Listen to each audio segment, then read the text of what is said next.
afternoon. The Russian military has begun a brutal assault on the people of Ukraine. Without provocation, without justification, without necessity, this is a premeditated attack.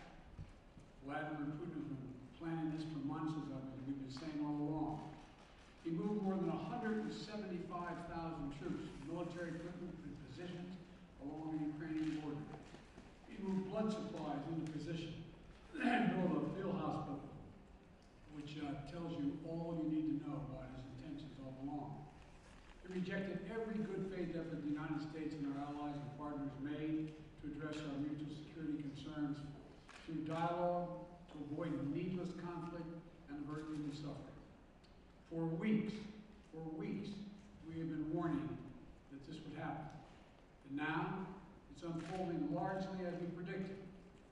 In the past week, we've seen shelling increase in the Donbass, the region of eastern Ukraine controlled by Russian-backed separatists. The Russian government has perpetrated cyber attacks against Ukraine. We saw a staged political theater in Moscow, outlandish and baseless claims that Ukraine was about to invade and launch a war against Russia, that Ukraine was prepared to use chemical weapons, that Ukraine committed a genocide. Without any evidence, we saw a flagrant violation of international law in attempting to unilaterally create two new so-called republics on sovereign Ukrainian territory. And at the very moment that the United Nations Security Council was meeting to stand up for Ukraine's sovereignty, to stave off invasion, Putin declared his war. Within moments, missile strikes began to fall on historic cities across Ukraine. Then came the air raids, followed by tanks and troops rolling in. We've been transparent with the world. We've shared declassified evidence about Russia's plans and cyber attacks and false pretexts so that there could be no confusion or cover-up about what Putin was doing. Putin is the aggressor. Putin chose this war, and now he and his country will bear the consequences. Today, I'm authorizing additional strong sanctions and new limitations on what can be exported to Russia. This is going to impose severe cost on the Russian economy, both immediately and over time.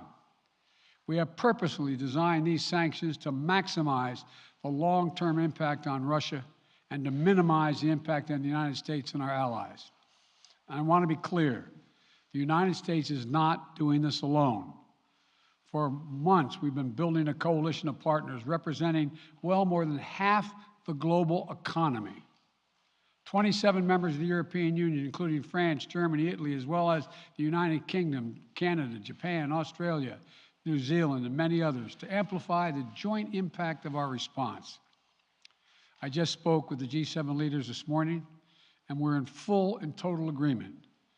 We will limit Russia's ability to do business in dollars, euros, pounds, and yen to be part of the global economy.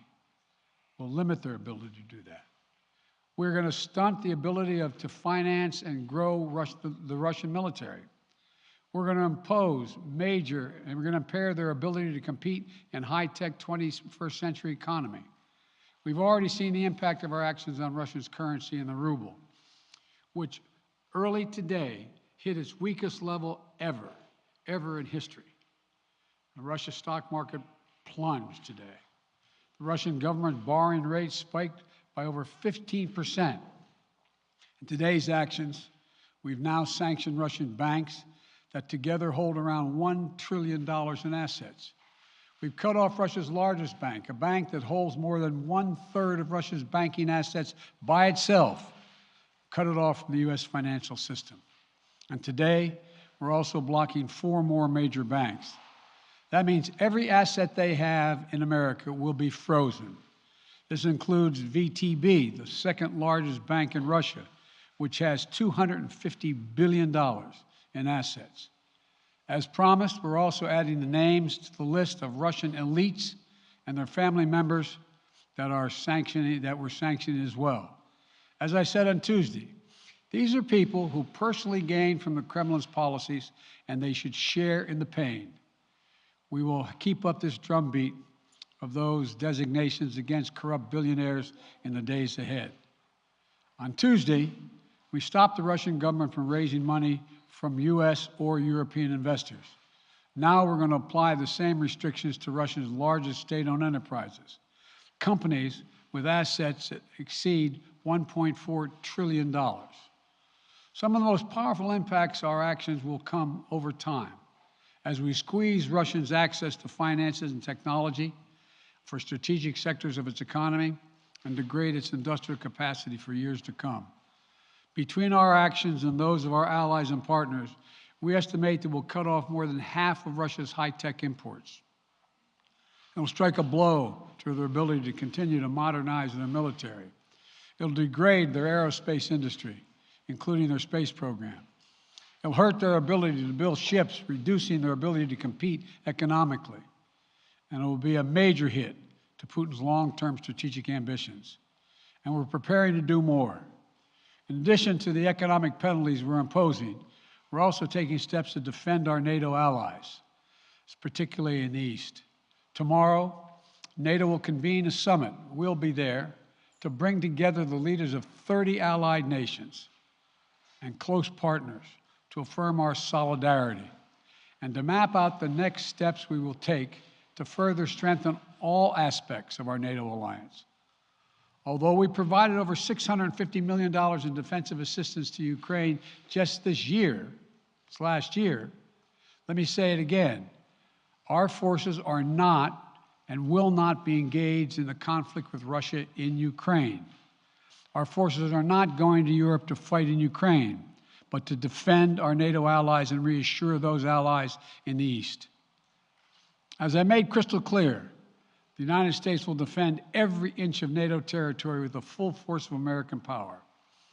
And the good news is, NATO is more united and more determined than ever. There is no doubt that the United States and every NATO ally will meet our Article 5 commitments, which says that an attack on one is an attack on all. Over the past few weeks, I ordered thousands of additional forces to Germany and Poland as part of our commitment to NATO. On Tuesday, in response to Russia's aggressive action, including its troop presence in Belarus and the Black Sea, I've authorized the deployment of ground and air forces already stationed in Europe to NATO's eastern flank allies, Estonia, Latvia, Lithuania, Poland, and Romania. Our allies have also been stepping up, adding the other allies, the rest of NATO, adding their own forces and capabilities to ensure collective defense. And today, within hours of Russia's unleashing its assault, NATO came together and authorized and activated an activation of response plans. This will enable NATO's high readiness forces to deploy and when and where they are needed to protect our NATO allies on the eastern boundaries of Europe. And now I'm authorizing additional U.S. force capabilities to deploy to Germany as part of NATO's response, including some of the U.S.-based forces that the Department of Defense placed on standby weeks ago. I've also spoken with Defense Secretary Austin and Chairman of the Joint Chiefs, General Milley, about preparations for additional moves should they become necessary to protect our NATO allies and support the greatest military alliance in the history of the world, NATO. As we respond, my administration is using the tools, every tool at its disposal to protect American families and businesses from rising prices at the gas pump. You know, we're taking active steps to bring down the cost, and American oil and gas companies should not exploit this moment to hike their prices to raise profits. You know, in our sanctions package, we specifically designed to allow energy payments to continue. We are closely monitoring energy supplies for any disruption. We've been coordinating with major oil-producing and consuming countries toward our common interest to secure global energy supplies. We are actively working with countries around the world to elevate collective release from the strategic petroleum reserves of major energy-consuming countries. And the United States will release additional barrels of oil as conditions warrant. I know this is hard and that Americans are already hurting. I will do everything in my power to limit the pain the American people are feeling at the gas pump. This is critical to me. But this aggression cannot go unanswered. If it did, the consequences for America would be much worse. America stands up to bullies. We stand up for freedom. This is who we are. Let me also repeat the warning I made last week. If Russia pursues cyber attacks against our companies, our critical infrastructure, we are prepared to respond. For months, we've been working closely with the private sector to harden their cyber defenses, sharpen our ability to respond to Russian cyber attacks as well. I spoke last night to President Zelensky of Ukraine, and I assured him that the United States, together with our allies and partners in Europe, will support the Ukrainian people as they defend their country. We'll provide humanitarian relief to ease their suffering.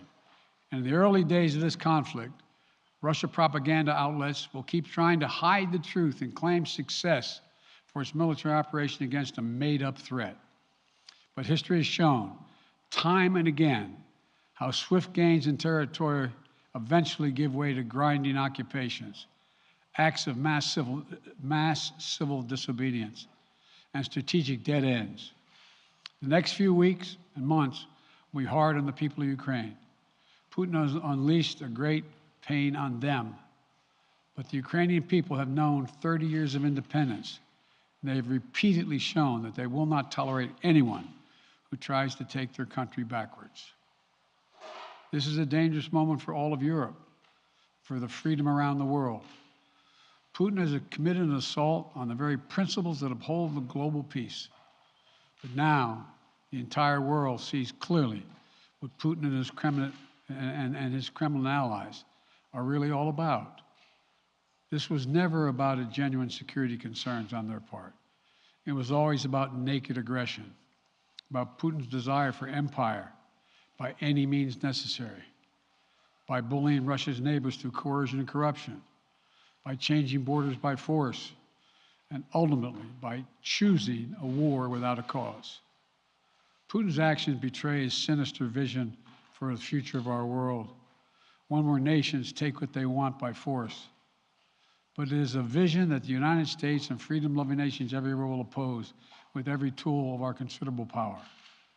The United States and our allies and partners will emerge from this stronger, more united, more determined, and more purposeful. And Putin's aggression against Ukraine will end up costing Russia dearly, economically and strategically. We will make sure of that. Putin will be a pariah on the international stage. Any nation that countenances Russia's naked aggression against Ukraine will be stained by association. When the history of this era is written, Putin's choice to make a totally unjustifiable war on Ukraine will have left Russia weaker and the rest of the world stronger. Liberty, democracy, human dignity, these are the forces far more powerful than fear and oppression. They cannot be extinguished by tyrants like Putin and his armies. They cannot be erased by from people's hearts and hopes by any amount of violence and intimidation. They endure. In the contest between democracy and autocracy, between sovereignty and subjugation, make no mistake, freedom will prevail. God bless the people of a free and democratic Ukraine, and may God protect our troops. Mr. President. Associated Press, Zeke. So do you have any plans to speak with President Putin at this point? And what interactions have you had with the Russian government? I heard the first part. Do I have any plans to speak with Putin at this point, and what? What communications have you had with the Kremlin as far as military operations in Ukraine and making sure this does not spiral into a larger conflict? Well, it's a large conflict already. The way we're going to ensure it's not going to aspire to a larger conflict is by providing all the forces needed in the Eastern European nations that are members of NATO. NATO is more united than it's ever been, and I have no plans to talk with Putin. Wall Street Journal, Tarina. Mr. President, you didn't mention SWIFT in your sanctions that you announced. Is there a reason why the U.S. Isn't doing that? Is there a disagreement among allies regarding SWIFT and whether Russia should be allowed to be a part of it?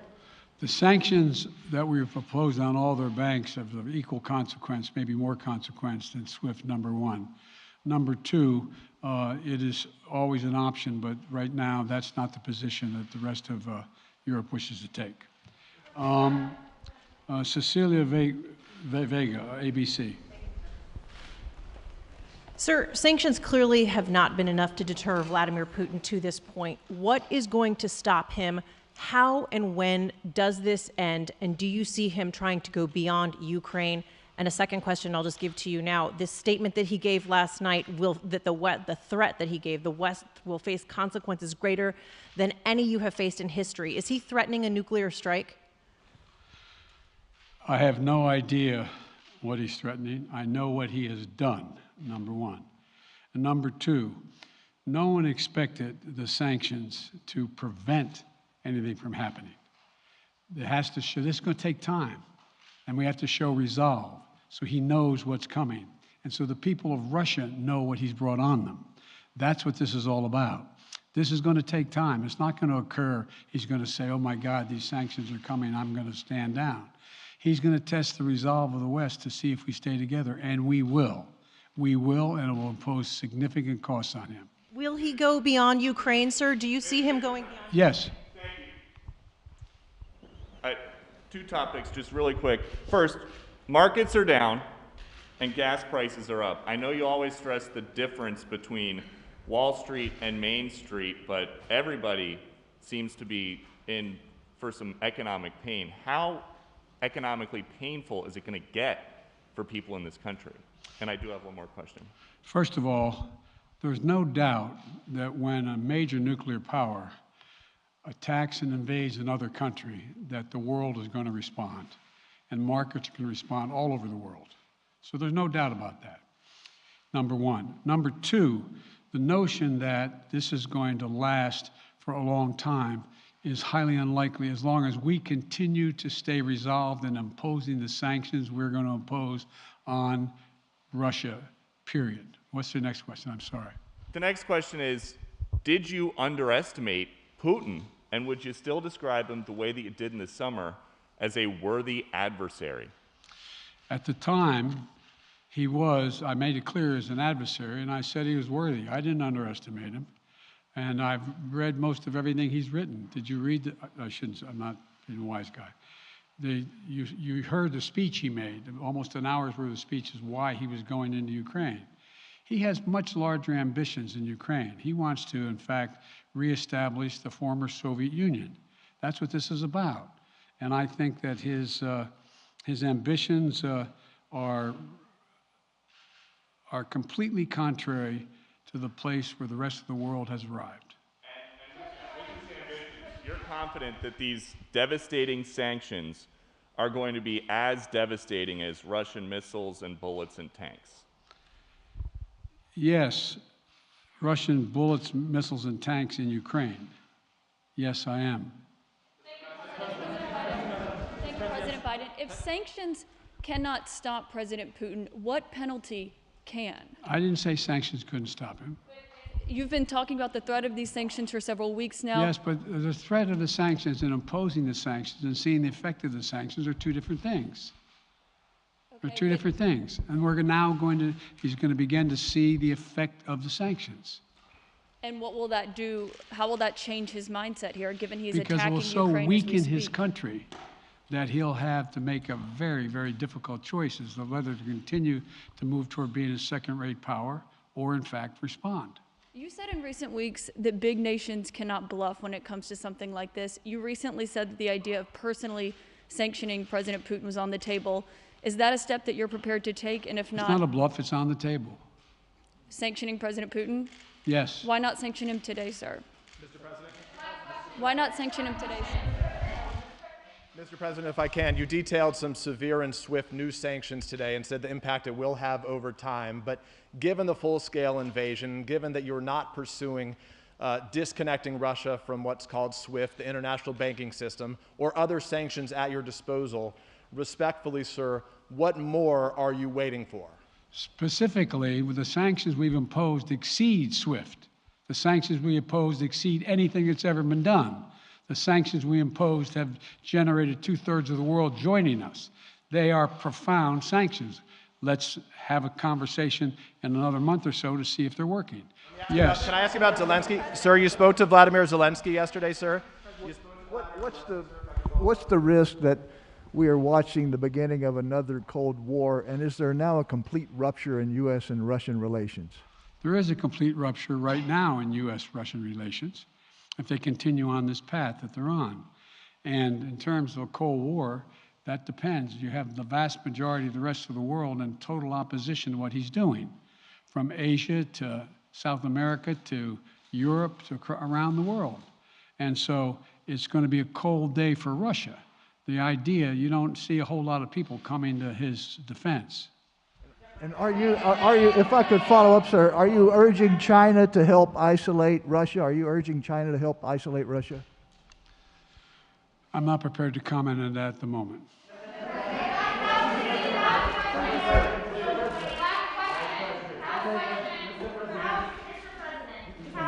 No. Yeah. No. He's had his hand up a long time. Thank you, Mr. President. How concerned are you that Putin wants to go beyond Ukraine into other countries, and the U.S. will have to get involved if he moves into NATO countries? Well, if he did move into NATO countries, he will be involved. We will be involved. The only thing that I'm convinced of is if we don't stop now, he'll be emboldened. If we don't move against him now with these significant sanctions, he will be emboldened. And look, you know, well, anyway. And can you talk anything more about your conversation? Mr. President.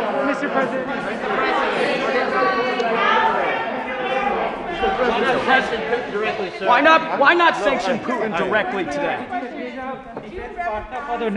I'm sorry, I can't hear you. Sir, India, which is a major defense partner of the United States, is India fully with you on the issue of Ukraine and Russia?